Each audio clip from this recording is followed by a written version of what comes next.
Welcome back to another episode of the Bonus Podcast. I'm your host, Savanna and today I have my amazing surgeon, Dr. Dauwe here, and I'm so excited.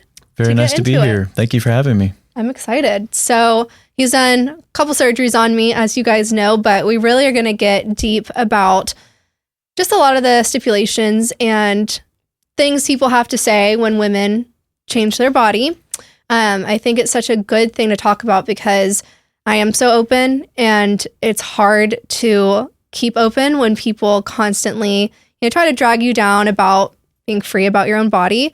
And I think plastic surgery in general, can get a bad rep, and people find it to be very vain, but don't really look at it as something that's really empowering, and helps your confidence and helps you live your life, without feeling insecure. Because I think, for me, being in the skincare world, I see how clients show up when they don't feel confident in themselves. They struggle in their relationships. They struggle in their jobs. They struggle as parents. It's kind of one of those things that kind of bleeds out to every aspect of your life. It's the whole look good, feel good. So, I think there's so much more to it than just having big boobs or, having a tight stomach. I think there's a lot more that goes into it, which we're going to talk about today. But first, I want you to introduce yourself. Tell them all about you, where you went to college, all the fun stuff. Sure. So my name's Dauwe. I was born and raised in Dallas, Texas. I went to high school and college in Dallas and graduated, went to medical school. I trained, all of my training was done at Parkland Hospital here in Dallas. Awesome. And for people that don't know, 4 years of medical school, 6 years of residency, and then an additional year of focused aesthetic surgery training was done in Los Angeles at the University of Southern California. That's crazy. And you look so young. You look my age. Well, maybe it's the Botox. Probably a little bit of that. I guess that does help. That's amazing. And so I feel like I found you because I was really trying to find the right doctor to get a breast reduction. That was like a huge thing for me. As no secret, I gained a lot of weight during my pregnancy with my son, but I wanted that surgery like way before I got pregnant. And I'm very religious, and I know you are as well. Like, God's timing is always so perfect. And so COVID happened. So I wasn't scheduled with you. So this is like my theory, because it was like 3 times I was supposed to get this surgery, and it kept getting canceled with this one doctor. And then I found out I was pregnant. Do you remember this? That's right. It was crazy. I've never had anything like this happen. So I had it booked in 2019, and then it was like all elective surgeries were like a wash because COVID happened, and they're like, unless you're like dying, like you're not getting surgery. So they canceled it. And then the second time was the snowpocalypse, or like snowmageddon. I don't remember what they called it. And like all of the roads in Dallas were iced over. And so I couldn't go then because again, they weren't doing any surgeries unless like you were dying. That's right. And then the third time I found out I was pregnant. So I had to call them, and I was like, I can't come. And I'm glad I did. But I don't know, maybe if I'd gotten it done, maybe I wouldn't have gotten as like large and in charge. Who knows? But that's the past. So then I had my son, and like, if I thought my boobs were sagging before. Welcome to pregnancy. Yeah. And gaining 90 pounds with the child. So like, I had a blast being pregnant with Taco Bell. And it's funny because I would always say, like, if he comes out like a little preemie, I'm going to be pissed that I gained 90 pounds for him. I was like, he better come out like biggest fucking baby, Guinness World Record, massive child. And he wasn't that big, but he was big enough to like, be like, okay. And now he's like a tank. Like, my son is like 99 percentile height, weight, is in like 6T, and he's only 3. He's thriving. Yeah, he's huge. It's That's all great. the Taco Bell. Anyway, so I felt really, really insecure postpartum in general, but especially like with my breast, like my nipple then is probably the size of my boob now, the implant we put in. That sounds about right. No, they were huge. My before and afters are like insane. Like, nobody believes it was me. But, a lot of times like you were like, okay, like, get to your goal weight and then we'll do the surgery. And I was like, at that time, it was hard for me to work out because my breasts were so loose that like I felt like just insecure. And then also like it just felt like, I couldn't keep them contained. Like, they were kind of just going wherever they wanted to go. And I just like didn't feel confident. So it was like I didn't have that motivation to like get into my health and fitness again until I had my breast reduction. Then I was like, oh my God, like for the first time, like my nipples were like not pointing to the ground. I felt so confident that like it really kickstarted this like weight loss journey for me, and just taking care of myself, like, in a different way. And so it really empowered me to get my health on track. And then I lost quite a lot of weight, and then I had no titties. So I'm from having like huge saggy boobs to no tits to now having implants, and I'm really happy with them. They look so good. And I just feel more confident now, you know? It's like the best decision I've ever made was definitely getting the reduction. Like I would say that over getting the implants. I love them. And they're still like, you know, give me a year to say it's the implants, but I had to go through that to like feel confident, you know? And then now I like have breasts that like feel like how I always wanted to feel with my like actual boobs that I couldn't have. You're highlighting so many different things that are so important when we're counseling patients. Yeah. And now that you've had 2 surgeries, one for the reduction is sort of putting things back where they belong after pregnancy and all the changes that happen with breastfeeding.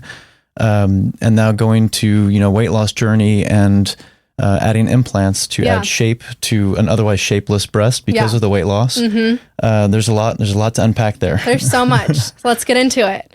So, and then I also did other stuff too, because I want to make sure everyone knows. So the first time when I did the reduction, I also like, I remember right before you put me under, I was like, please let lipo my neck. And he was like, got you. So we did that. And then we also, do you remember I had like a lot of bra fat bulge here that like, even at my skinniest, like when I was competitive dancing, like I always carried fat here, and that's normal, right? I want to talk about that for a second. It's very common. That's something that we almost always add as part of either a breast reduction or a breast lift. That is definitely a common thing to do, either right here on the chest next to your breast or in this little armpit fold. Why does that happen? Why do women get that and men don't? You know, it's a good question. Fat in adipose tissue tends to be distributed differently. Women tend to carry it in places that men don't. Men carry it more centrally, especially in their belly. Women tend to carry it in their hips, in their breast and their kind of upper torso, as well as in their butt and legs. And that kind of guides a lot of the different strategies that we recommend for patients. A lot of times you'll see men seeking abdominal lipo, and you'll see women seeking hip and flank and chest wall and axilla lipo. That is it's just a common thing that you see, sort of gender specific fat distributions. I love that. So when you have that area right there up next to your breast, it's not really something that becomes obvious until you wear the right dress. Okay. Or strapless bra or whatever it is. It's kind of going up underneath your arm, and it kind of crowds that skin. And if you have fullness there, then that can kind of crowd and it can become a bother. So a lot of times we'll add that as part of the breast surgery. Best thing ever done. And it's a slam dunk when we do it, man. It's just awesome. Yeah. I'm sure it was the same for you. Oh my God. Like that, I think alone, like I was like, I can wear like a sports bra and like feel confident, or like I never wore tank tops. I was really limited in like what I wore because of it. Even at my skinniest, like that, I always had that. So that honestly was like one of the best things. I think the boobs just like overshined everything, because you know, that was such a big change, like from going from what I had to, you know, having like lifted breasts. Like that was just like a dream come true, that it kind of, now that I like think about it, like all of them honestly were so life changing, but the breasts, I think at the time, like were just like such a big deal. But then the second time I did a labiaplasty, and I'm so glad I did that too. That was also, I was like neck lipo and labiaplasty were like kind of like the little add-ons. I'm like, I'm going to be down. Let's do it. And it's truly like the best decision I think I've ever made was doing the labiaplasty. Labiaplasty tends to be one of those sort of unspoken operations that people don't really promote very much, but is quietly very popular. Yeah. It is primarily focused on the labia minora, and the whole idea is to reduce the minora so they're not showing on frontal view. Yeah. And there's all kinds of other symptoms that can be corrected too, like tugging on your underwear, discomfort with sexual intercourse, abnormal urine streams. There's all kinds of things that can be created by some abnormal anatomy down there. Yeah. And that can be genetic. It can be from childbearing. There's all kinds of things that can cause excess in that area. And the surgery is designed to both correct those symptoms as well as the appearance. Yeah. So you chopped off my meat curtains, meat hangers. Is that what we call them? That's what we call them. That's like the Savanna version of, was it a labia majora?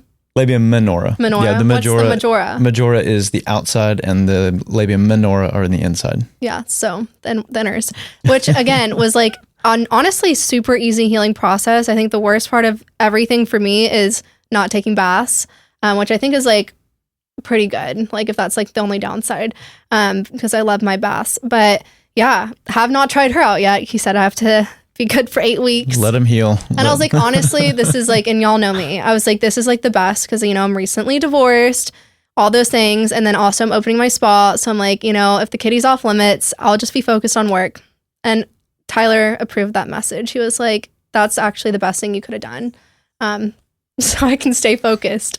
But yeah, I'm really happy with the results. It looks great. Sorry, I won't show you guys a picture of my vagina, but you just have to trust. Yep. Everything went so well. Mm-hmm. Let's reel it back a little bit. You said you're opening your own spa. I am. Well, new one. New spa. Yes. And it's where? It's in South Lake? South Lake. Is that right? Yes. And tell me what's changed. Oh my gosh. More space. Nicer. Actually have money this time. When I first opened my old spa, I was 21. And I literally was like at Floor and Decor waiting for like tile to be under 20 cents so I could like finish the bathroom. So more space, money to actually put into it.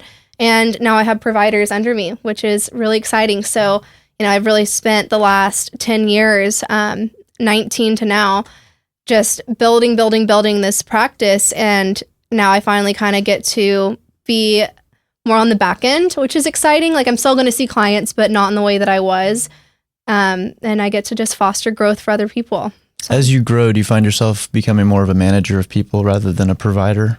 Yes. I think that's like the hardest part is because I always say, you know, you get into business because you're like, I'm so good at what I do. And then you become so good at what you do that like you need people to help you do what you do.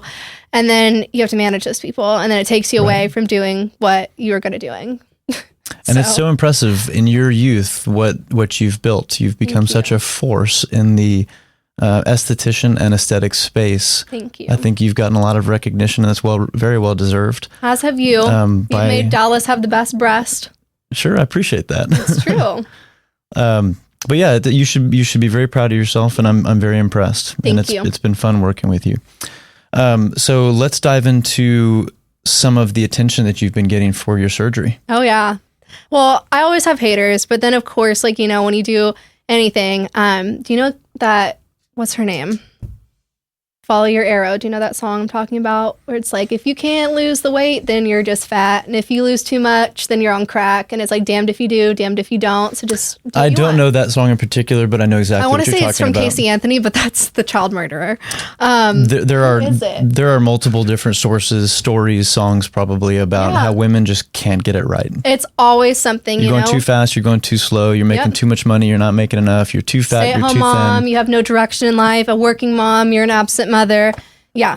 Yep. You guys have it really rough when your male counterparts are literally getting away with murder, and it's women hate basically women. done without shame at all. Yeah. And it's funny because, you know, women are always like, oh, like, you know, it's men against women, but it's really women against women. Women are the meanest to each other. And it's sad because if we come together, you know, such amazing things can happen. And I know that's kind of like the name of the game on social media. And it's always that story. It's like, you know, if you share it, it's too much information. Why are you putting this out here? And then if you don't share it, then you're a gatekeeper and you're dishonest and you're lying to your audience. And so you can never win. And I've always just been an open book to a point where it's gotten me in a lot of trouble many times because I think the more you share, the more you can help other people and the more you can connect. And there's not many people that are as unfiltered as I am and have the confidence to say what I say and not really allow outside opinions from the peanut gallery affect me and who I am when I go to sleep at night. And it took a long time to get there. But something I've always said, you know, God prepares you for the hardest things in life young. And I went through a lot of bullying and a lot of haters in high school. And, you know, I remember being like, why do I feel like I have a target on my back? Like, why am I like just dealing with so much hate? And social media, Instagram specifically, came out when I was in 7th grade. I'll never forget it. It was during a field trip. And, you know, that really changed a lot of things because bullying back then, you'd pass a note or you might say something to someone in the hallway, but social media has made it so much easier for people to make a fake account, hide behind a keyboard, and just say the most awful things that they would never say to your face. And so, you know, I give grace because I know for me, like when I was younger and I was jealous of somebody or someone had something that I wanted, like I would try to tear them down to make myself feel better. And so I understand that's like kind of the place it's coming from. And I think when you can come from a place of like empathizing with the hater instead of like being hurt by the hater, it makes things a lot easier. But again, it depends where I am on my cycle. I always am like, I either don't care, or if I'm like PMSing, then I do cry sometimes. I won't sit here and say like it doesn't always not hurt my feelings. It takes a lot of strength to put yourself out there. It does. It takes a lot of strength, a lot of courage. And the thing that I think you need to keep your eye on is how many people you're helping. Yeah. Not only with your business and your aesthetic treatments, but with how vocal you are. Yeah. Because I think it's very empowering to a lot of women. Yeah. Who are probably sitting on the sideline exactly where you felt when you were in grade school and looking at you saying, oh my gosh, look what she's done with her life. And I think I can do the exact same thing. Yeah. It just takes putting my head down, a little bit of elbow grease and some hard work. Definitely. And everybody has that opportunity. And you can reinvent yourself. I think that's the thing that people get so complacent and like, okay, well, this is the life I'm going to be overweight, like, and I'm going to have saggy boobs, and that's the life that I'm going to have, and it can be paralyzing. It can, and I think it's like when you accept less, like you hurt yourself. And like, yeah, it's scary to go under the knife. Yeah, it's scary to like get in the gym, when you don't feel confident. Like that's like the scariest thing is starting. And the scariest thing is making that move. But I think that's so important to highlight is I didn't do all the work. Yeah. I did a couple of operations for you. I remember I came in and you're like, did I do a tummy tuck on you? Because I came like 6 months post-op. And I was like, you didn't, which everyone always thinks I have a tummy tuck. I don't. When I bend over, I have some loose skin. I can verify. There's no tummy tuck happened there. I did get my vagina, my neck, and my breast chopped twice chopped and then put back in. And then, what is this called? Axilla? We just call it axilla, armpit. Sorry, I'm using the medical term there. Armpit. Yep. So I would tell you guys if I did that, but I didn't. But yeah, I mean, but it was really you kickstarted that confidence for me. And so, I think you just do it. Of course, like obviously like get to a good weight because there are risks if you're like, planning on losing a lot of weight. Like, I probably would have looked a lot better if I'd never gained weight and just got, lift and implants the first go around. But like, I don't like living in the past. Like I'm so happy with my results. I feel so confident. I feel the most me I've ever felt. And, I didn't obviously expect to like have that little of tit at the end of the reduction, but they weren't like that. Like when I first got my reduction, like they were this size. Right. They were big. And then I lost so much weight. And like with women, that's why they tell you don't get a breast reduction if you plan on losing weight. I was the case study for this. I mean, your breast is made up of breast tissue and fat tissue. So when you lose weight, it's natural that you're going to lose some breast volume. Oh yeah. I lost all the tit pretty quickly, but it was a good thing because it got me to like a place where I felt really healthy. I felt very active. And then I was like, okay, I miss feeling feminine. Like I kind of felt a little boyish with not having any breast. And yeah, I think after going through a divorce too, you kind of just want to feel more confident. I wanted a change, and it had been something I'd been thinking about for a while. And then to do the vagina, like that, for me, it was really purely cosmetic. Like I had one lip that was like a little bit longer than the other, which now I have no lips. It's great. It looks amazing. But I was just liked the concept of like, new era of life, like new body, like new breast, new vagina, like all the genitals got a refresh. Would it be fair to say that the surgery helped you with aligning your appearance with your identity? Definitely. And with your energy? Yes, I think it was kind of like getting rid of the old energy. And what's so funny is like, I'm a little spiritual too, so you might think I'm crazy, but like when you go through anesthesia, you're like the closest thing to death. And like I was honestly going through such a hard time before surgery, like with the divorce and everything. And I just kind of felt like I was like in this fog. And then when I woke up from surgery, not only having the enhancements done, but just like, I don't know, I think being in that middle ground between life and death. Is that kind of what anesthesia is? Like, where are you? You're asleep. You don't have brain activity, obviously. So you're like dead. I mean, I wouldn't say that you're close to death. Is it like being in a coma?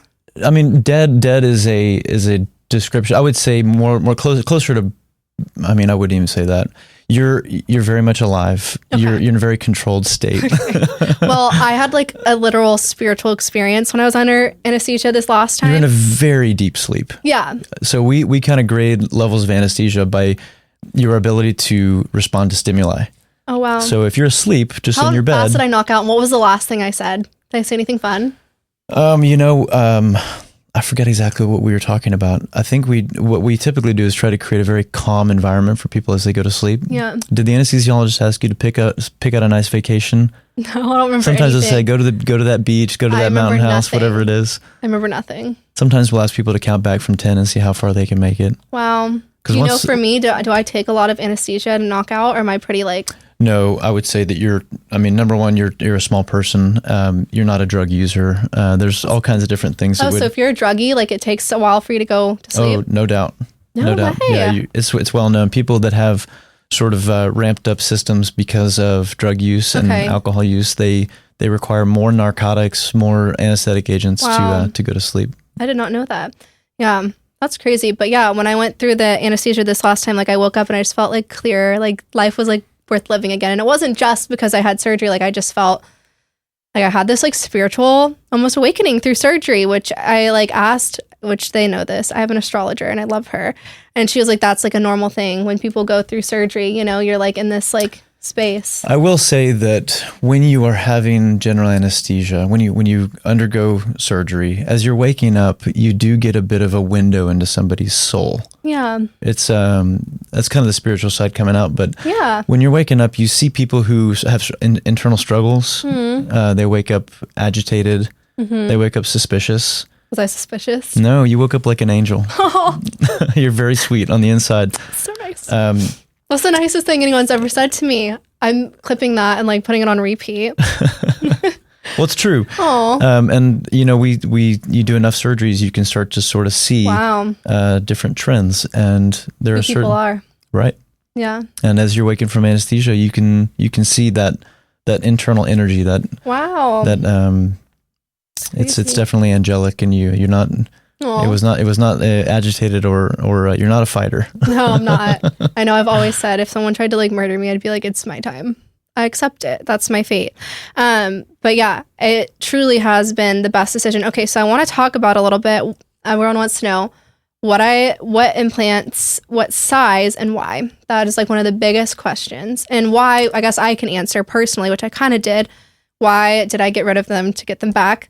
Again, they weren't supposed to ever get that small. I just had lost so much weight that they were like little deflated balloons, and they weren't bad. Like I did feel confident in them, but I think the coolest thing is like, you can't go into surgery or you can't go in and like absolutely just hate yourself. I'm sure you see people come in and it's like, you have to have some form of self-love, and like you can hate parts of yourself or like things that you would like to improve, but like at the core, like you have to love who you are, because surgery is not going to fix the insides, and for me, it was like, yeah, this would make me feel more confident. Like this would make me feel more feminine. This would make me feel like a new version of myself, like the highest version of myself that, I want to embrace and love and live. So, it wasn't that I was like super insecure about having smaller breasts, but it wasn't like my favorite thing about myself. And it was something that I knew if I improved that, like I would show up more confident. And that would feed into my relationships, my leadership, the way I show up for work, and how I feel on camera, talking to my followers. Like, I just felt like that would give me this boost and like, just make me feel better. So if you look good, what is it? If you look good, you feel good. If you feel good, you play good. If you play good, you get paid good. I like that. That's so nice. And that's the truth. Like I was telling you when you told me that quote, because I knew the first two, but then I didn't know the play and paid. And now I'm going to steal that. I can't take credit for that. That was Deion Sanders. It's really good. It's a prime time himself. I would never know, but now I know. I'm going to say it's from you still. I would like get dressed up for school all the time, because if I went to school and I had like my makeup and hair done, I took notes better. I focused better. Like I was like, just really like into it. And if I came like a slob, like no makeup on, hair up, like I would just be kind of like dragging ass and feeling tired all day. And I've noticed that in work too. Like when I show up ready for work and not getting ready at work, like I have more energy, I'm more focused, I'm more efficient, I get more done. So there is a lot to, how you look is how you feel, and how you feel is how you look. And I don't think there's anything wrong in taking pride in your appearance. I think we used to, do this a lot more often back in the day. You know, like we would literally wear like corsets and like rollers in our hair, and women would like take forever to get ready. And like America has kind of just like watered women down, you know, in a way too, where it's like we're in leggings all day long. You know, like if you go to Europe and you walk around in leggings, they're going to think you're like fucking crazy. They're going to be like, you know, there's an elevated standard of dress and the way etiquette. you present yourself. Yes, No it's etiquette, how you present yourself. And so I think like a lot of that we've kind of lost as a culture. And I think you should be comfortable for sure. Like there are days I look like an absolute slob, so I'm not sitting here saying I always look great. I could be better, but I do think there is a big part of that.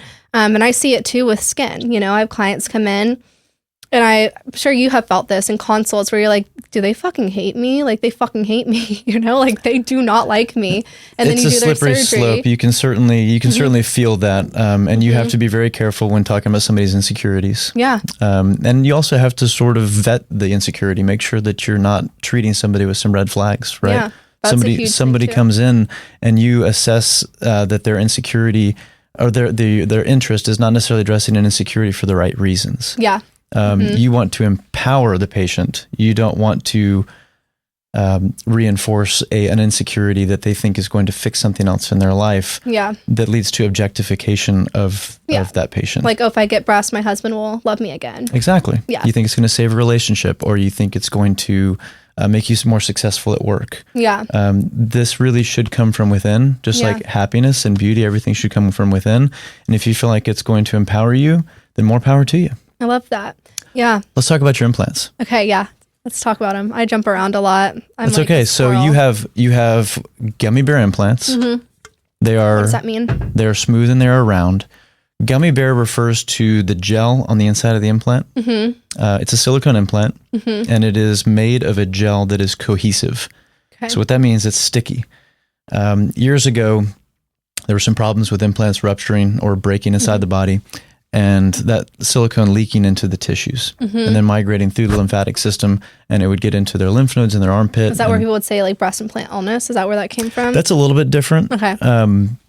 Implant illness is sort of a more modern entity. This has been going on since the 80s and 90s. And this is post saline. So like it was the OG breast. The gummy bear implant is post saline. The saline implant was used predominantly in the 90s and 2000s. That's what my mom had at first. Yeah, because of the moratorium that was placed on silicone breast implants, because of that leakage that was occurring. Wow. So the product of that moratorium, all of the implant companies went back to the drawing board, did all their R&D, and they came out with gummy bear implants. Gummy bear implant, if an implant ruptures here on the table or inside your body, the silicone would stay inside the implant because it's cohesive. Oh, wow. Just like a gummy bear. Oh my God, that makes sense. Cut a gummy bear, yeah. you unfold it, it's going to stay inside the shape of the gummy bear. I did not think about that. So that is why that implant is named and referred to that way. We just call them form stable or cohesive implants in the industry, but they have been named gummy bear implants. Wow. Yeah, by the community. So that's what you have. You have 310 cc's, and they're moderate plus profile. Love that. So what's the difference between high profile and moderate plus? And is there low profile? Yep, there's several different. So you have low plus, you have moderate plus, high, and extra high. Oh my God, is that like up here? Yep, they stick out like gumdrops. Okay, wow. So mine kind of go, because mine are not super, because I didn't want them to be like that. I wanted them to be more like that. So that's why we did that, right? Right. And this is, I would say, 99.9% of my patient population. They want natural looking breasts. You can make breasts look fake with either size, with volume, or with profile. So what profile means is for a given width of the implant, how far does it project off of your chest wall? Okay. Or if you're sitting on the table, how tall is the implant essentially?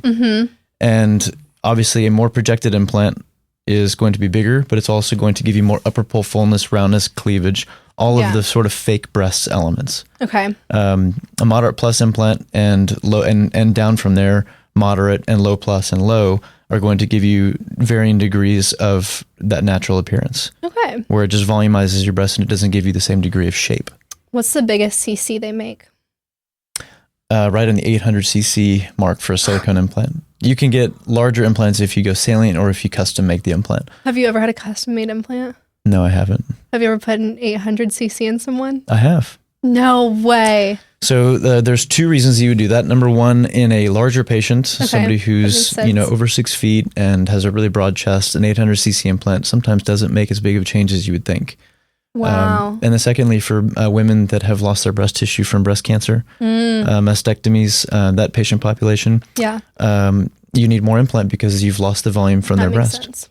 I was thinking it was like crazy porn star, like 800cc. I would say that's I don't know anything wrong direction for plastic surgery to go. I agree. And ultimately, it's a very small patient population that you see that, and it tends to be in other markets, not Dallas. Yeah. But that's the population that sort of paints plastic surgery with a bad name. Exactly. And I like to think of plastic surgery more of a field that it restores what is lost with weight loss, with breastfeeding, with age. There's so many different reasons that we do operations rather than augmenting into the supernatural. Like you've never been born with this. No one has ever been born with a breast that like large. The people that try to like transform into like a real life Barbie or like a cat. Like you wouldn't do that. That's right. So if I lost my mind and I was like, I want to become a cat, you would tell me no. No, I'd tell you to get lost, kick rocks. You'd say, go get some therapy, Savanna. You'd call Tyler. Yeah, that's You're right. Like, Tyler, Savannah's lost it. We don't practice psychiatry. I like to think that we can provide some value to people's lives in that realm, but ultimately that's not what we do. Those patients are usually dismissed. And if I see something really concerning, that's something that I would probably report, follow up, make sure that person gets cared for. There are some, pretty crazy things that come into a surgeon's office like mine. I'm sure. Yeah. I've had people ask me to like zap moles off their penis. And I'm like, I don't think you have that. You just want me to see your penis. I think they're after something else. I was like, I really fear. No, I was like, go see your dermatologist. I can't look at it. Okay. My question is, when someone gets, because I actually did have this question, I was going to text you. With me, when would I want or need to get my breast replaced? When does that happen? There's a myth that exists out there that every 10 years you should have your implants replaced. And it's false. Okay. It's a myth. It's a myth. I believe that myth is rooted in two different reasons. Number one, all of the long-term implant studies that are sponsored by the implant companies have 10-year follow-up. Okay. So I think people automatically assume that if the studies were for 10 years and all the data shows 10-year complication rates, that these things must last 10 years and I need to get them evaluated or exchanged. Okay. The second reason, I think people tend on just a sort of a trend basis, not necessarily because it's indicated, tend to have something else done to their breast on a 10 to 15 year interval. Okay. So your breast can descend a little bit, your implant can be malpositioned. Let's say you want your implant bigger or smaller. That might happen on a life cycle of about 10 to 15 years. That makes sense. A lot can happen in 10 But let me say, if there's nothing wrong, then you don't need to fix it. Yeah. There's absolutely no reason to go in there and operate on an implant just because it's 10 years old. If it's looking good and feeling good and you know that it's not ruptured, you're fine. Leave it alone. Okay. That's amazing. Okay. What else about them? Anything else? Your implants are under the muscle. Okay. You had a previous reduction, but typically, so we just use sort of a segment of your existing scar. Okay. But usually that scar goes underneath your breast, gives the surgeon most control. A lot of times the submuscular plane is also referred to as the dual plane. And what that means is as the muscle is released, it retracts a little bit. Okay. So the lower inferior portion of your breast implant is actually sitting behind your breast gland. And then the upper, roughly 2/3 of the implant is covered by muscle. Oh, wow. So you've got sort of a dual plane going on. Okay. And a lot of attention. What does half mean, if you have a half? Meaning half under the muscle? Yeah, what does that mean? Probably the same thing. So you're just cutting through the muscle. Dual plane, yeah. So it's like a sandwich. So it's like if your muscle was like the top of the bread and the bottom of the bread, the implant's like the hamburger patty. The muscle is... so visual. It's more of I need to tell your graphic girls to make like a graphic to show like how it looks. The implant sits on your ribs. It's on your rib cage. Okay. The muscle, which used to be on your ribs, is lifted up, and then that implant is inserted underneath the muscle, between the ribs and the muscle. Okay. When you release it on its inferior attachments there, it will retract a little bit. Okay. So the lower part of your breast implant is not submuscular. It's right behind your breast gland. Okay. I think that's what you're referring to. Yes. What does it mean to go over the muscle. That's like where some people will see like ribbing. When would you want to do that on someone? Right. So that's one of the problems with subglandular or premuscular plane is rippling. You have a little bit less stability in that plane. They're kind of jiggly. There's some old school studies that show there's a little higher risk of contracture of the implant where the scar tissue thickens and starts to contract the implant to where it becomes tight and hard. You basically go in through that same incision, and you, instead of going under the muscle, you create that dissection plane over the muscle. But it's and still, you put the implant in. the breast glands are still on top. Correct. Always. Yeah. So the breast gland is disconnected from the muscle, which underlies it, and the implant goes between the muscle and the breast. So most women would never have an issue breastfeeding after getting implants. I would say largely, you can never make 100% statements in medicine, but I would say that breast implants in general do not interfere with people's ability to breastfeed. It's awesome. Does it hurt Sometimes a it lot can. does it hurt a little bit more when they get milk? No. I mean, there's a tissue expansion phenomenon that happens over time where your breast accommodates to the implant. Okay. And it adapts. And sure, if you get really big implants and your breast gets really big with breastfeeding, that's not ideal. You're probably going to end up with a lift in the future because the stretch of both will, and as they go down after breastfeeding, you might end up with a little bit of loose skin. But implants in your size range, that's why we size them thoughtfully. Yeah. And it's one of the advantages of getting natural implants. What was I before, do you think? Because I never wore a bra ever. I would say you're right on the verge of A and B cup. Oh, and now I'm like a C. You had a little bit of volume. I would say that you were bigger than an A cup. I would say small B. Cool. And now I'm what? Like a big C or a small D? Yeah, I think probably large C, small D. There we go. I think it depends on where you shop for your bras. I know, right? Some of those bra companies will want to make you seem thin and big busted. So it's Victoria's Secret, man. They always make you feel bad, like you have bigger boobs than you do. That's right. That's true. So I'm curious. Okay, tell me. What is the worst comment that you got on Instagram? I think that, just give me a sort of a general, what do people say to you? I think like this is too much information. Like this doesn't need to be shared, or that like I'm mentally unhealthy or must be like spiraling or crashing out to like do both of these at the same time, or that it's vain. Or do you feel like you did this for vanity? No. Do you, this is a leading question, but do you feel like you did this for vitality? I do. Definitely. I think that's a very important distinction to make because one is empowering and one is objectifying. Yes. And I think there needs to be a clear delineation there because empowering women and empowering people in general is important, and that's what you're doing. Yeah. And that's really what cosmetic surgery and what plastic surgery is intended to do. Exactly. It's meant to restore what is lost. It's not meant to be vain.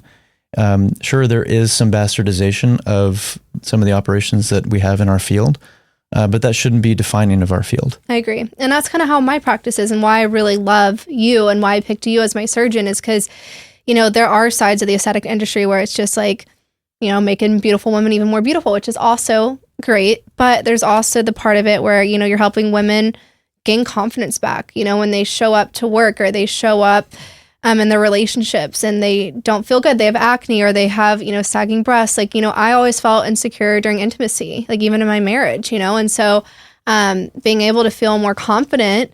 I haven't tried anything yet, but I just can already tell I'm going to be. Like, I feel like I'm going to feel more empowered and I'm going to feel more Savanna because me in my natural rawest form, I'm very confident. I'm very confident about my skills. I'm very confident about who I am as a person.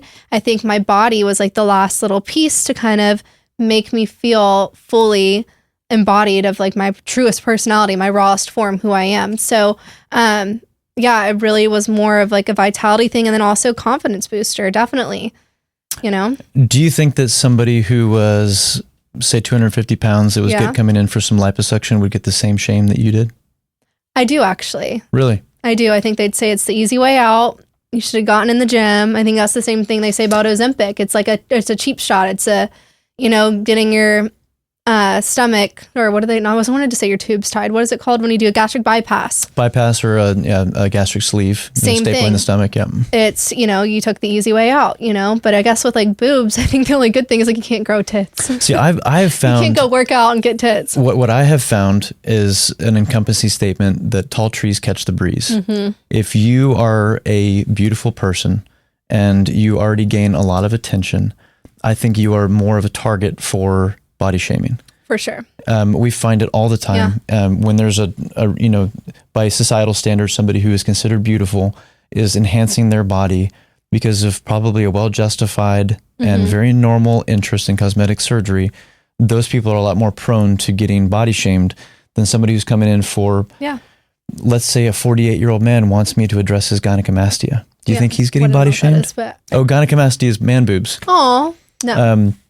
We had a adorable man that came in, and he was in his mid 60s, and he said that he didn't like going to the beach with his family because he had, it's gonna make me cry. Because he had large breasts. He had very feminine looking chest, and we changed his life by taking off that tissue. Wow. How is that any different than doing an operation for somebody that looks like you?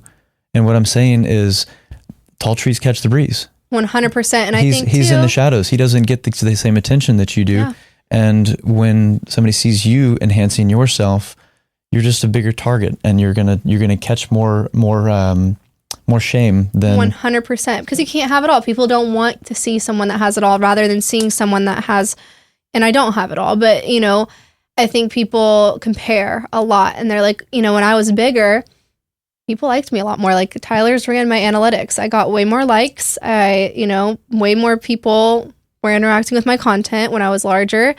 And, I think that was a part of one of the reasons why I kind of stayed that way for a bit. Because I was like, okay, like I can't be successful, have this amazing life and then also be skinny and healthy, Lord forbid, it was like, you have to have something that people can relate to. It's like, my mom she was trying to protect me, but it really kind of was something I had to unlearn. Was like, you can't be smart, pretty, and skinny, like you have to pick two. Like people like the fat friend, you can be like super smart and super skinny, but then if you're like a little bit ugly, like in the face, like people will accept you more. Or, what I would say to those people? Hold my beer. Yeah. Watch me. And I took a long time. Like Here we go. I'm like, okay, you're right, Mom. Like I can't she's like, if you have everything, you have a target on your back and people are going to hate you. And here I am now with a target on my back and people hate me. But again, even when I was big, I had haters. And I think that's kind of was like, why would I want to stay unhealthy? And also piggybacking off of that, getting divorced. One of the reasons I wanted to stay in my marriage is because I didn't want people talking about my personal life. I'm like, why can't it just be about skincare? And I knew that it would gain a lot of negative attention and people forming their own opinions about what happened in my marriage. Why did my marriage fall apart? And I was like, why would I stay unhealthy, and why would I stay in an unhealthy relationship because of 5 trolls having to say something about me? It's good to illustrate that because it's the minority of people that you're making that decision for. Yeah, and you let it hold so much weight. The vast majority are very supportive of your decisions. Exactly. Like Tyler will say, he's like, why are you looking at these like 3 mean comments when you have 300 because amazing that's human ones? nature. That's what we do. Yeah. We get drawn down by the negative, and we almost ignore the positive to the point where somebody says something nice about you and it's like, okay, thank you. Yeah. But then you dwell and you stay up at night thinking about all the people, the minority, saying negative things about you. Exactly. And that's just human nature. Yeah. And I think, surgery in general, I think it's become less taboo. I think injectables in general, I think just anytime anyone wants to do something better for themselves, like I think it triggers something in somebody who maybe, can't or doesn't want to or isn't ready to or has it's projection. I always say like that comes from a place of projecting their own feelings and insecurities onto me. And like, that's not for me to carry, Right. I'm happy. I feel confident. I'm not murdering puppies. I'm not trying to take down a small village. You're just thriving, Savanna. Okay. That's what you're doing. And I think it's important to illustrate that have you heard of Maslow's hierarchy of needs? I have not. So it's a psychiatry concept. And it is a pyramid to illustrate basic human needs. The first one is for sustenance, for food and water. Mm-hmm. The second one is for safety. And each of the growing needs, and as they become more specific, builds on the foundation below it. Yeah. So you're not going to be concerned about your safety if you need to eat, right? Yes. Like you're going to go out and you're going to find something to eat, even though it puts your life at risk, because you know that if you stay cooped up, you're going to die. Mm-hmm. So food and water's at the base, safety's at the next. Then it's health and wellness, and it's looking to build your identity. Mm-hmm. And then at the very top is self-interest. It's in beauty. And you could see in this psychiatric pyramid, this Maslow's hierarchy of needs, that beauty is not a sign of vanity. Beauty is a sign of vitality. Mm-hmm. Beauty is a sign of health and wellness and of a thriving person or a thriving society. Yeah. You see it on both levels. You see somebody who wakes up in the morning and combs their hair. That person has already taken care of all the fundamentals. Mm-hmm. And the same thing you see in society when you see tall skyscrapers and clean roads and fashion and art and all the things that you see in a developed city. Compare that to a developing country. You don't see those things because they're still working on their very basic needs. Food, water, safety. You see death and destruction. You see lack of infrastructure. You see corruption. Beauty is not to be something that is shamed. Beauty should be rejoiced because it's a sign of wellness. It's a sign of a thriving society or a thriving person. That's a really good way to look at that. I love that. That's amazing. We would see this in the ICU occasionally. We would see, and this is something that you kind of gather as you go through training. But there's a general feeling when you walk up to a patient's bed in the ICU. If the patient's all splayed out, they're sweating, their hair's a mess, their gown is halfway covering their body. Mm-hmm. That person has very basic and fundamental needs, right? They're in there because they're sick and they need to get better. And then you go to the next room over and you see this older lady that has already overcome her illness and she's combing her hair and she's reading the newspaper with her legs crossed. Mm-hmm. Without even looking at her vital signs and discussing her ICU record, you could probably discharge that person from the ICU. Yeah. Because she is now at the top of the pyramid. That's amazing. Wow. And you can tell that this person is no longer sick. Yeah. And you can see that on so many different levels. We discussed seeing that in a societal level. In my industry. You see it everywhere. And That's crazy. If you analyze any life example on that Maslow's hierarchy of needs, then you can see that really in any habit. That's amazing. Yeah, it's neat. Wow. It's a neat thing to apply, right? No, that really got me thinking. I mean, it's so true in so many ways. Like it applies to so many different things. Well, it applies to your situation. I would say most relevantly right now. Yeah. And it's from the standpoint of all these people kind of throwing shade at you. It's almost like they're using the beauty piece to kind of go in the opposite direction. Yes. And I think that's and transparency too. I think that's the other thing is like you can't expect transparency but then cast judgment, throw stones when someone's being transparent. Right. And where I was trying to go with that is I think that people project some of their own insecurities. Yeah. When they have more fundamental needs and they see somebody else thriving, I think sometimes that shame will come from a place within themselves where they're not totally secure, totally happy with themselves, and they will shame other people for achieving that. Yeah. And I think too, I had one person comment like, you could have announced this like in a more professional way. And I was like, do they want me to like put my hair in a slick back bun and be like, today I had my labia minora chopped off. Like that's your style though. And that's why people love you. Fun thing. And it's that's why people keep coming back. And I think that's you. Yeah. Don't ever change that. I will never change. And I am transparent to a fault. I'm always going to be honest. And I've had so many women reach out to me about the labiaplasty more than my breast. That was a really big thing where they're like, I feel so uncomfortable even like allowing someone to look at it, and it's like, yeah, it can be uncomfortable for sure. But, I think when you realize like you've seen everything, like I literally was like, I have a skin tack on my butthole. Can you like cut that off while you're down there too? And he did.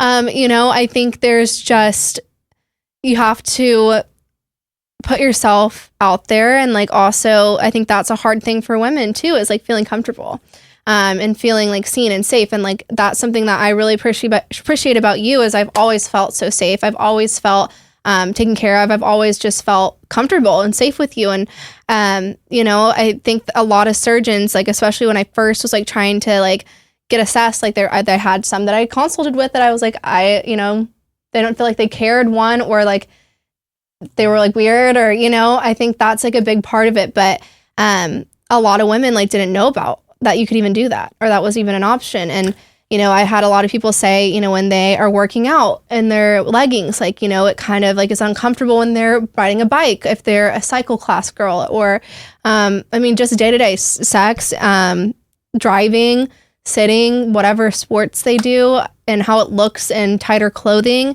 it affects a lot of women, and no one really talks about it. You're several weeks post-op now. Yeah. Or how far? 2 weeks? 2.5, something like that? Two. Now life outside, or sort of past the discomfort of surgical recovery, which part of the aesthetic operation did you appreciate the most? Both. I can't pick. I think they're a package deal. But like definitely the boobs, because I think that like is more seen. You know what I'm saying? Like confidence wise, like I have more of a shape here. Like no one would have known what my vagina really looked like unless they were in bed with me. Sure. But there's functional and aesthetic components to that operation. Yeah, I feel like she's cleaner down there too. Like I feel like that's another thing too. Like I feel like it's just easier hygienically. Yep. And yeah, it just stays where it needs to stay.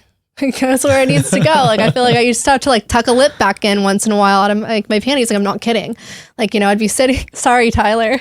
That's secretly truth. Like I literally like my underwear, I don't have underwire on your underwear, so sometimes like during a busy day I'm walking around, like I would have half my vagina, my labia minora would be like out and about saying hey. So now it stays in one place. I stay tucked. Yeah, that's actually probably a problem that a lot of women share. Yeah, but I didn't know you could fix it. That people are probably either ashamed to discuss or didn't even realize it was an option. Yeah. So it's just a big secret. Labiaplasty is a very standard operation, and it's something that leads to very, very high satisfaction rates. It is. I heard it's one of the most the most patient satisfaction is with labiaplasties. That and breast reduction. Really? Yeah, breast reduction's up there too. Wow. It's all the ones that have the functional and the aesthetic benefits. Yeah. I mean, my breast reduction like changed my entire life. Like it really, Tyler's like, yeah. I mean, the way I showed up, the way I was confident, like I was so confident post breast reduction that I literally was walking around Highland Park Village because I had, the neck lipo at the same time, literally with a neck wrap everywhere. Cause I was like, I feel so good about myself. Like, I don't even care. I recorded this podcast with a neck wrap on. People were like, did you like get your wisdom teeth out? And I'm like, no girl, I got neck lipo. And that's like one of the best things I did. And you can't even see where you went in. No, it looks amazing. I mean, that truly was also so wonderful. So if you're in Dallas, or even not in Dallas, you got to fly out. I mean, you can do, like, technically I want to know, could you do a breast reduction, implants, a labiaplasty, and neck lipo all in one procedure? Is that like too many things? No, from the timing standpoint, it's totally fine. The thing that you kind of run into trouble with is breast reduction and augmentation at the same time. And a lot of times that operation has to be split up into two. Okay. Because if you get a breast lift, which is essentially a reduction without removal of tissue, and you put implants in, if you already have large breasts, and you try to accomplish that in one operation, it's going to make your breast bigger. So I want to know, what's the difference between a lift and a reduction? Like you just move the nipple on a lift? The incisions are exactly the same. You just make the cuts deeper for a breast reduction, and you take out tissue rather than just take off skin. Oh, okay. So for a lift, you're taking skin. Correct. For a reduction, you're taking tissue out. That's correct. So I had both. You had a reduction, 3 years ago? Yeah, and right? Lift. I did both, right? Yes. So the reduction and the lift are. And he made me a brand new nipple. Both have an inherent lift, and we reduced your nipple. So do you like get like a cookie? Like do you like? Yeah, no, it's exactly right. It's a cookie cutter. Do you just take the nipple off and then you go to the side and you're just like, and you put it back on? Exactly. What? So the nipple doesn't come off. You imprint the stencil. Wow. It's like a cookie cutter, and it's a circle, and it's 38 millimeters in diameter. Wow. There's also a 42, but 38 is more common. Wow. So you imprint that on the skin. You put the skin on stretch, and then you incise, and you remove everything on the outside, and then you move the new nipple or the downsized nipple up to the better location on your breast, and then you suture it back into place. That's amazing. I want to know what's your favorite surgery to do. If you had to pick one. You can't say like mommy makeover because that's like everything. So like one thing. I mean, I want to know fun to perform and most rewarding like for you. Most rewarding is surgeries that make big changes. Mm-hmm. So mommy makeover. I like mommy makeovers. I really like doing drainless tummy tucks. Mm-hmm. Breast augmentation is fun too because that tends to make pretty big changes. Mm-hmm. Which one do you feel like you're like a master at your craft? Like you're like really feel like you're cooking in the kitchen. Like you're like having like you just feel like you're like just killing it. Flow, you know, the kids on TikTok are like, and you enter a flow state. It's like, you know, when you're listening to jazz music and you're like cooking pasta and like your dog's licking your leg and you're like in a flow state. Like you're just like namaste. Like what is that for you? I would probably have to say the top of that list would be a tummy tuck. Okay. Yeah. We do, you know, your community kind of tells you what your specialty is going to be. Really? I didn't know that. In a way. So you can do a bunch of operations and what you're good at is going to stand out. And your community is going to come to you because of those results that you've posted. And in that way, your community is kind of telling you you're a tummy tuck guy. So you're a tummy tuck guy. Yep, I'm a mommy makeover kind of surgeon. I love that. That is a focus of my practice, and because we've gotten good results in that operation, it has sort of become self-reinforcing. I love that. So more people kind of seek you out because you're good at something. Yeah. Did you ever want to get into more facial plastics, like when you first went into residency? I mean, I do facial surgery. I don't do rhinoplasties. I want to do like a little fat transfer here one time. Tyler wants to get his neck cut off one day. You have to stop the viola. He already told you. That might be kind of tough. You got to hold that. I know. So the only facial operation I don't enjoy doing is a rhinoplasty. So we will send those out. But facelifts, mid facelifts, brow lifts, so fun. Upper bleph, lower bleph, that's your eyelids. That's a big part of our practice too. I love that. Yeah, and that tends to happen in a different patient population. Yeah. People in my demographic, meaning, 30s, 40s, 50s, are doing tummy tucks and breast surgery. Yeah. I will probably age with my community and with my patient population and kind of ease into more of a facelift practice towards the end of my career. I love that. I'll come to you. I want to get one of my patient number one. I'll be patient number one. I wanted to get. Let me do a bunch of facelifts before you can. Deal. You can do Tyler's first. He's down for the count. We've actually done a ton of facelifting, and I'm pretty good at that operation. It's just not something that our community has. What you do every day is what you're told me what I do. Right. Yeah, that's right. I love that. That's exciting. Have you ever done anything to you? I have not had any cosmetic operations besides but you've had like Botox, non-surgical stuff. Sure. Yeah. I've had Botox. I've had some lasers. Men don't do well with pain. I know. My personal assistant Maria, who's also a dear friend of mine, she post procedure, she's like, you just like are thriving. Like I was like doing it. I was fine. I do really well with pain actually.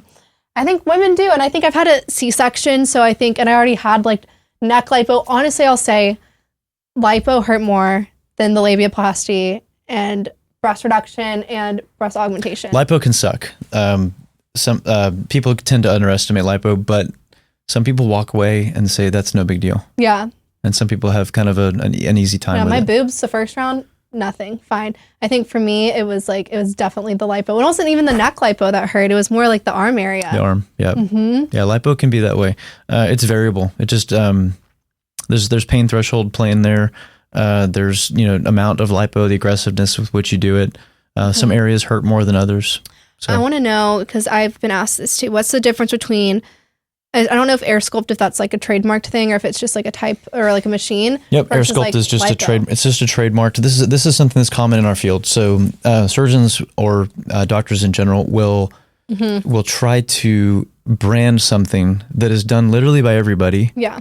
Like the dual plane, for instance. Okay. So do you remember when Jenner, is it Kendall that just got a breast aug? Yes. So Kendall Jenner had a breast augmentation, and for probably about 2 or 3 months after that, patients came back in or would come in and they'd specifically ask for a dual plane breast augmentation.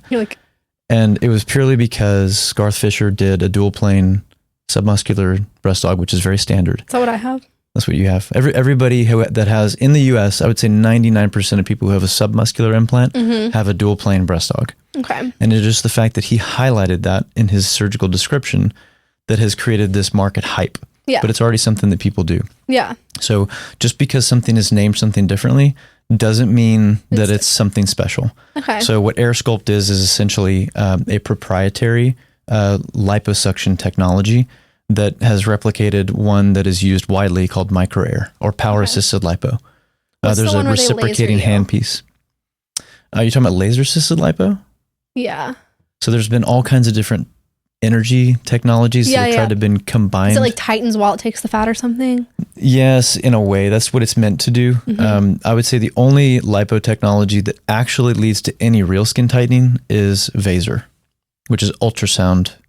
And ultrasound's complex in terms of understanding exactly how it works. Yeah. But let's just suffice it to say that it delivers energy to the tissue and can lead to some tightening of the substructure as well as the deeper layers of the skin. I want to know, have you ever, and would you ever do BBLs? I will. Asking for a friend. I will fat graft somebody's butt for contouring. Okay. But BBL is like not like a tacky trashy way, but like in like if they have hip dips or sure. So that's contouring exactly for shape. A BBL has the connotation that you are making somebody's butt bigger. Yes. And I do not use fat grafting for augmentation. Okay. I think there's a delineation that has to be made. Fat grafting for augmentation can be dangerous. That's what I hear because people like get infections and have issues. You can have what's called a blowout, where all the fat dies because you've put it under too much pressure. Necrosis. Necrosis, essentially, yes. So it's when you graft fat, you disconnect it from one part of the body with liposuction. You kind of strain it down, and then you re-inject it into the buttock or the breast or wherever you're putting it. If you exceed the pressure of the blood vessels that are trying to feed it with blood supply and give it oxygen, it will die. And that's how you get, full, what we call it a blowout, but that's how you get full necrosis of the entire graft that you transferred. I would say the more concerning complication following fat grafting in large quantities is what's called a fat embolus. A fat embolus is a dreaded complication. It can be fatal. It is when a little bit of the fat will leak from the tissue that you've grafted in your buttock into a vein, and it will travel up to your lungs. And your body doesn't know what to do with fat inside your blood vessel. So it basically stays there, and if it's large enough to cause compromise, then you can see immediate issues. And that's so scary because people are doing like that. They're just like trusting anyone, that'll do it the cheapest, the quickest, the fastest, or they'll fly, no doubt, weird places and do it. We see patients frequently that have tried to either save money or, it's really what it is. They're saving money. They're trying to save money on it. And you always end up spending more and coming back. And that's what I've always said with skincare, which is not as like do or die, as surgery, but it's always when people try to like, oh, I'll go, do this for free. And then they get like a staph infection or, they end up with more damage or more pigment because the person doing it, and, you charge for skill at the end of the day and like your credentials and how many you're doing and also cost of like good supplies. That's the other thing. It's not just charging because like, you're good. It's also like the quality of what you're using. There's a lot of things behind the scenes that people don't realize that they're paying for. Yeah. And in a very obvious sense, what about operating room sterility? People get crazy infections because surgeons in strange areas that are trying to save money because they've dropped their price so low to attract those patients. They're reusing equipment that hasn't been properly sterilized, and people can get life-threatening infections and some serious issues from that kind of stuff. That's insane. That's just one example. You're paying for training, you're paying for experience. And a lot of times you don't need those things because surgeries go well. But when you do need it, sometimes it can be life or death. I think what my biggest thing I want to know, because I recently learned this, because there's this guy, I'm not going to name names, but there's a guy in California who like has killed a couple people. And he's like not a surgeon. He's like has like a certification, but like people don't know the difference of, so like it sounds like he's a surgeon, but he's not a surgeon. He's just a doctor. I mean, he's not just a doctor. It's really hard to be a doctor. Yeah, if you're practicing medicine without a license, that is 100% a criminal offense. What are they called? You know what I'm talking about? What are they like call themselves? It's like a cosmetic. I don't know if there's a name for it. I would just call that person a criminal. Okay. But you know what I'm saying? Like there's people that are not plastics. Like, so you could be a plastic surgeon. So there are, in the definition of the practice of medicine, they leave it up to the doctor to decide what the scope of their safe practice is. No way. So any doctor, a radiologist, an internal medicine doctor, Okay. a pathologist, a plastic surgeon can perform a breast augmentation. You're kidding. I can go to my operating room tomorrow and take out a brain tumor. You're kidding. That patient probably wouldn't do very well because I'm not trained in intracranial surgery. But from the standpoint of me offering that to a patient, the way that the medical laws are written, like they hope that you are smart enough to become a doctor, to know your limitations and to know what is ethical. And you take like an oath too, I'm sure. Correct. They leave it to the doctor to determine their scope of practice. Now, residency training and board certification are all things that verify a surgeon's training in the scope with which they should be practicing. And that's why it's important to check board certification. I think this guy was like a dermatologist doing like right. So I see what you're saying. And like breast augs and stuff in California, and he got like he started people. Yep. So that happens because frankly, some doctors are not trained. But people didn't know he wasn't a plastic surgeon. They can be very good doctors because he would like promote. It was like a cosmetic something. I don't know what he called himself, but he was not a plastic surgeon. So there's a difference between what people will call themselves a cosmetic surgeon or a plastic surgeon. Yeah, what's the difference? So plastic surgery is considered a specialty by the American Board of Medical Specialties, the ABMS. The ABMS is a licensing authority that delegates board certification to different specialties within medicine. The American Board of Cosmetic Surgery is a private entity that licenses people that, I don't know how long the course is. I would imagine it's probably several weeks, but they're taking people and teaching them how to do liposuction, and they're giving them a designation of American Board of Cosmetic Surgery. And if you are a board certified cosmetic surgeon, that sounds really good to the general public who doesn't know, but that sounds like what you're talking about. Yeah, I think that's what it was.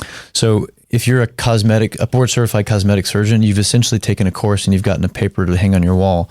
But you're not a surgeon. You could be very good, and you could be a very responsible surgeon. You could be delivering great results, but ultimately you're not board certified by the core board of medical specialties.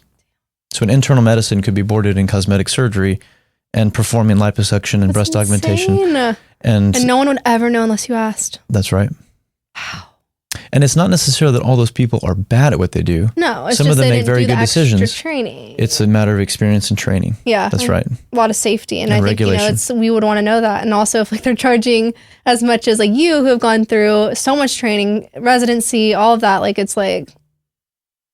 There was a really funny story. So when all this sort of coming about, there was a billboard that the Utah Society of Plastic Surgery put out on a highway somewhere, that it showed a woman crying. She had a tear running down her face, and the caption on the billboard said, "I didn't know my cosmetic surgeon wasn't a plastic surgeon." Wow, that's a good ad. And it sent waves through the community. I bet. It was a big deal. I wouldn't know that either. Because I would imagine, I don't exactly know how the litigation went, but I would imagine the Board of Cosmetic Surgery saw that as, somewhat defamatory. Oh, so they got pissed. Right. And they said, this is degrading to our specialty. And it's like, what specialty? You're like, you mean internal medicine? Yeah. Which one are you talking cardiology? about? Because it's not plastic surgery. That's crazy. And I'm pretty sure the plastic surgeons won on that side. I'm sure. 1000%. That's wild, actually. I had no idea. It's pretty wild when you sort of peel back the layers and look at how medicine is regulated. There's a lot of room for self-determination of your scope and delegation. Yeah. Those two things have created a sort of Wild West. And it's a $1 billion industry. Med spas, it is, the cosmetic and it's just industry. more and more. And that's the thing, is people want a piece of the pie because insurance, isn't really in our industry. And so I think, that on top of just the way the world is now, everyone wants to get something done. It's less taboo. And I think people want to take care of themselves. And so that's where you kind of run into that kind of stuff. People are trying to give you the cheapest price, and they might not even be a plastic surgeon, and you run into a lot of risk. The last thing you want is a hungry doctor. Yeah. You don't want to see a doctor chasing the money. So if you go to someone like, I can get you in right now, you should run. That's true. Yeah, that too. So same day lipo? No way. I wouldn't walk. I'd run away. Run. That's amazing. I want to know, as we start to wrap this up, what has been your most fulfilling case? It stands out. That's a pretty easy question to answer. So there was this lady that came in. Her abdomen was completely ridden with scars. Aww. She had scars all over. And it was because she had, in young childhood, in infancy, a condition with her intestines that required multiple surgeries to relieve bowel obstructions and removal of some diseased portions of her intestines. And I do not know why, but the surgeons seemed to use a different incision on her abdomen every single time they would do the case. And she probably had 25 operations before she was 18. And it left her abdomen. I mean, as you grow and as you age, the skin has a hard time looking normal because you've got so many scars. Each scar was a tether point from her skin down to her muscle. And her abdomen was just ridden. I mean, she couldn't even wear, tight fitting clothing because of the way that it looked. Wow. So you can't do a traditional tummy tuck on somebody like that because the skin will have a really hard time surviving.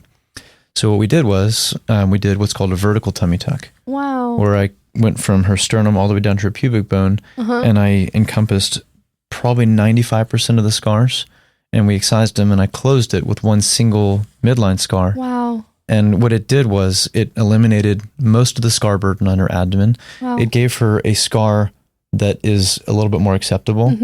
Cleaner. And she was given the opportunity to wear clothing, swimsuits, all kinds of things. That's amazing. A level of confidence that I don't think she ever even knew was possible for her. So a very clear, That's top, most rewarding amazing. case. I love that. So I do have a question about scarring. Is that like a hard thing to do, like sutures? It's like, what would you say out of all like the part of the surgery, what's the easiest? Like stitching it up, putting it in, like measuring? What is like the most like... The most difficult? I would probably say dissecting through an operative plane, meaning like tissue, that has been dissected before. Okay. And is like my scars, like when you had to go over my scars, was that hard? No, that was easy. Dissect. So I'm talking about like re-entering on a operation that has been done before. The scar tissue can be prolific, and it can, number one, it can disorient anatomy. It can pull vessels or nerves into places where you wouldn't expect them to be, and it can also be very challenging to get through. Dissecting through concrete, essentially. Wow. That's probably the hardest part of operating. Okay. Because there was one of my mentors in surgical training told me that surgical hesitancy is rooted in anatomical ignorance. Wow. And if you think about it, that's True. absolutely true. If you feel timid on your approach into an operation, it's because you don't know what you're doing. Yeah. And that has stuck with me throughout my entire young career. Wow. And dissecting through an operative plane that has been dissected multiple times with scar tissue, by definition, there's anatomical ignorance because everything's a little bit disoriented. Yeah. You're like, what am I going into? But from that standpoint, you do it enough, and you know to go slow. You know when to slow down when you can be a little bit more decisive, and you just kind of figure it out. Are some people's skin easier to cut through than others? I mean, all skin's relatively easy to cut through. I would say that most. Yes, there are have like tougher meat. I prefer people that have more dense skin. Okay. It's easier to operate on. I don't. My breast didn't. No, remember? you had good skin. I did. Yeah. So largely, there's people who have lost weight and people who have not lost weight. You do see a little bit reduced integrity of skin when people have lost weight. But I mean, there are some people that you are what you eat, and if you've basically spent your entire life eating non-nutrient containing food, caloric dense but not nutrient dense food, your tissue just doesn't handle well during an operation. Wow. And you can definitely tell how people eat based on how their tissue handles. How did my tissue handle? It handled well. Thank God. I do like my hot Cheetos once in a while. Right. I heard you talking about Taco Bell earlier. I know. That was my pregnancy diet. Tyler worked there in high school and he shamed me my whole pregnancy, but that's what the baby wanted. Yeah. So that's, that's something that you're prepared for though. That's amazing. It's, I learned so much. I feel like I could be a certified, what do they call it? A cosmetic surgeon now? Sure. Oh, right. Yeah. Let's get you started. All you need to do is I can do it. Savanna and Dr cosmetic surgery. There we go. I think I can do it. No, just kidding. No, that's amazing. And you guys, if you are thinking about getting anything done, I highly, highly, highly recommend you go see Dr. Dauwe. Like, so happy with everything. It's amazing. It's good to hear. I appreciate the endorsement, and I'm so happy that everything went well. It's amazing. It's flattering that you say things like that. Thank you. It's true. You do such an amazing job. Like, I mean, yeah, I want everyone to come see you because, and so many people have since like I did my reduction, you know, so many people are like, oh my God, he did my boobs too. Or like he did this on me. So like, he's the man of Dallas. So, I think it's just so important who you choose and like, not only like being skilled, but like a good person. Like that's another thing too. Like you have a good heart and soul, you're a family man, like you're a good guy. Like that also makes me feel safe with you. I think, you know, your profession can get like a little like sleazy rep, you know? And you're just very integrity based, ethical, honest, authentic, and genuine. And like, that's hard to find. So. Well, I appreciate that. Thank you. That's true. It's so true. I think that's like what drew me to you. I was like, he's like a little golden retriever. Like he doesn't have like an evil bone in his body. Like he's just sweet and kind. And like, you're excited. You can tell you're very passionate about what you do. I think a lot of surgeons are kind of like, another one, you know, got to do it. And it's like, you still have that like light in your eyes where you like, actually like are in it to win it and like you treat every patient like it's your first, and I think that goes a long way. You know, that's something that comes up in consults every once in a while is somebody will say, what would you do for your wife? Mm-hmm.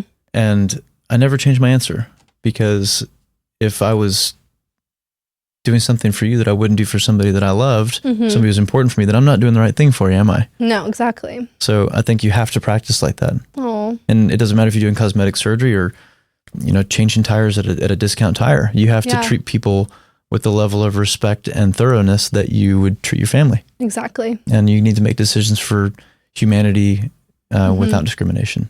So I think that's really important. It is. And you are living, walking proof of that. So wonderful.